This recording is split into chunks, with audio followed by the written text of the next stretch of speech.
Magpapadala ng liham sa China ang ating Department of Foreign Affairs para tiyakin ang kaligtasan ng Chinese Embassy sa Pilipinas. Kasunod ito ng pagkakaaresto sa mga suspect na nagpasok ng pampasabog sa NAIA at balak din daw umanong bombahin ang embahada. Inamin naman ang minsang kumandidatong Pangulo na si Attorney Ellie Pamatong na may kinalaman siya sa insidente. Balitang hatid ni Von Aquino.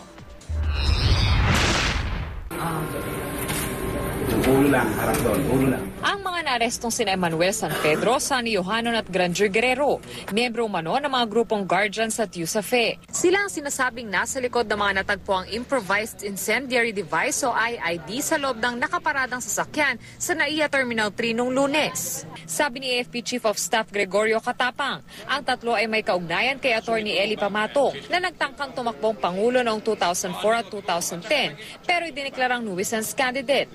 Pamatong has been notorious for doing this thing. Hindi naman tinanggi ni Pamatong na may kinalaman siya sa pagpapasok ng pampasabog sa NAIA. Well, to a certain extent, I am responsible.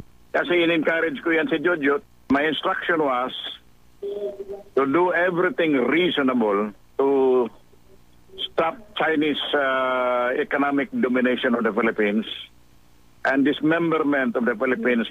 Bukod sa mga IID, nakuha rin sa grupo ang 4 na pahinang dokumento na nagdedetalye ng planong pag-atake sa isang gusali, shopping mall at Chinese Embassy. Tiniyak naman ng Department of Foreign Affairs ang safety ng Chinese Embassy sa bansa. Ayon kay DFA spokesman Assistant Secretary Charles Jose, magpapadala rin daw ang DFA ng note verbal sa Chinese government. Pangungunahan na rin namin na i-assure ang Chinese Embassy na ito ay hindi official Philippine government policy to come after Chinese nationals and Chinese interests in the Philippines. Nasampahan na ng mga kasong illegal possession of explosive at illegal possession of firearms na 3. Pero ayon kay Attorney Oliver Lozano, hindi terorista ang kanyang kliyenteng si Guerrero. Ipinahiram lang daw kasi nito ang kanyang revo sa isang kaibigang nagngangalang Norberto na makikipagkita raw sana sa kanya sa NAIA Terminal 3. Walang ebidensya na alam nila na may di umanong bomba doon. Mayroon daw silang hawak na O-plan.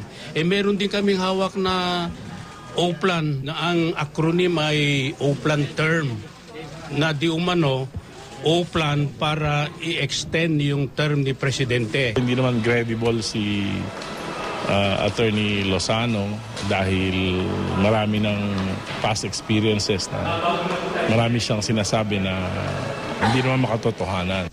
Von Aquino, GMA News.